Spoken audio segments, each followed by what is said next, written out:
Another way to use the map is when you do not have an address. However, you do have a set of streets. What you would start by doing is typing in the main street that you'll be working on in this search bar.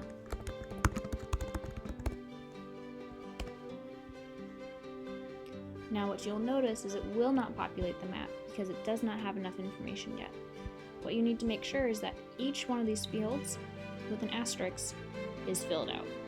So maybe with Gate Creek Drive you know what the intersecting street is, so you can zero in on that area faster. Or if you don't remember the exact name or how to spell it, you can click on this drop down arrow right here and you can find it that way.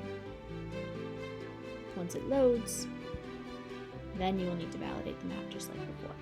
If you have any of this other information though to put in, that would be most helpful.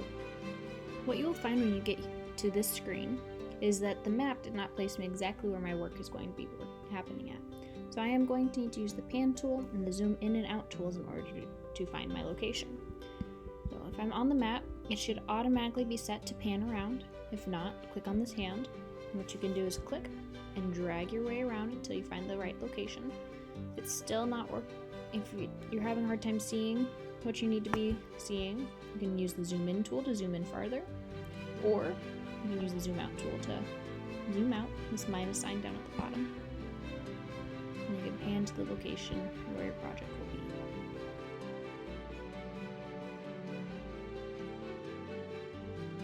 A tool that you could use to show when you need located within a certain radius of something would be our circle tool, found up here in this toolbar. Once you select that, you can click and drag out as big as your radius needs to be for the work area that you potentially could be working in. You might use this when you are doing some work on a certain transformer or pole. You could write that in here.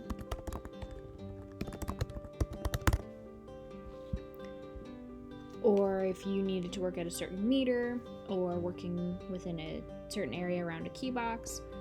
If you just need one location and anything around it in like a 20-foot radius, you would use the circle tool to show that.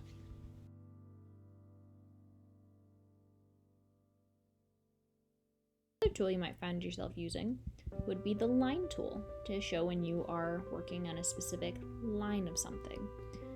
So what you would use is this button right here that shows the line, and you would use it to show the exact path of this trench that you are going to be working in, or the ditch that you're going to be working in. So you could click on this button, and you're going to click each of the points where you're going to be working on. Perhaps this is the ditch that you're going to be clearing.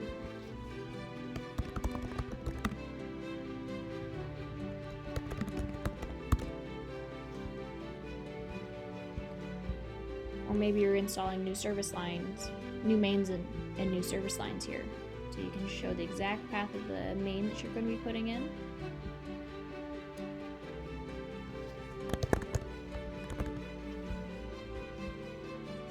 And you could use this to show each of the drops that you're going to be putting in.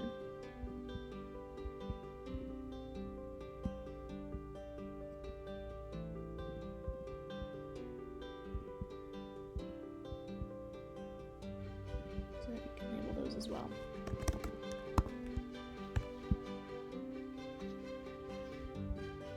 The third time you might utilize this tool is if you were directional drilling.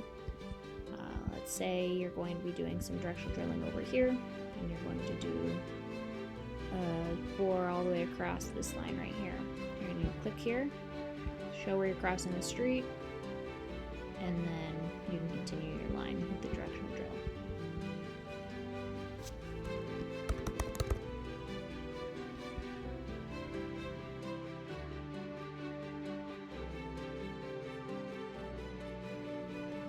Another tool you might consider using is the polygon tool. Now this polygon tool is again similar to the circle tool in that it shows where you are working within a certain area. The line tool is used to show the path that you will be working on. However, the polygon is used to show when you're working within a larger area. What you would do is you would click on the polygon tool, and you're going to click on the corners of each of the areas you're going to be working on. For example, you could be replacing the work in this sidewalk right here.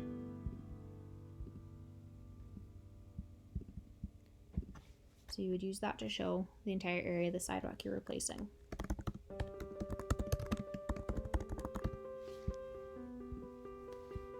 Another time you might consider using this is when you are developing an entire property. So you would click on this and you would click on the corners of the property that you will be redeveloping to show the exact areas where you're going to be working. Because you're going to be working all over this property, putting in a driveway, putting in the service lines for the house that's going to be put up, doing the landscaping for the backyard. There's going to be a lot of work done, so that means that you need any existing line on the entire property to be located for you. What we do often see is people saying that they're working on the entire property, but they are using the line tool to show this. And while that is somewhat effective, it does not cover the entire area that you're working. What the line tool says is that you need any line that's within, any utility line that is within 10 feet or so of the line on your map to be marked. So it's only going to be marking any lines that are within this small zone. It is much different than saying that you are working everywhere within this green zone right here. Okay, that way any line that is within the middle of this would get marked as well.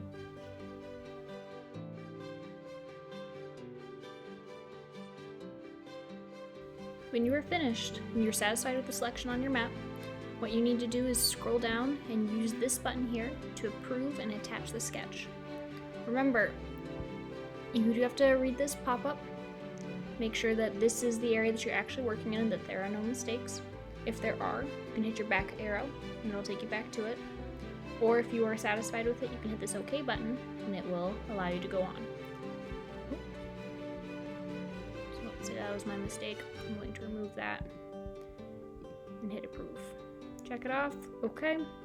Now it's going to be loading and it's saving a copy of this file right here. But once the map reloads, you will no longer see it.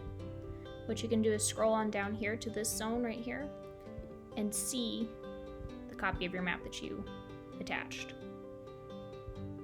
Okay, now you can go on down here and fill out the remainder of this, saying that you are developing the lot.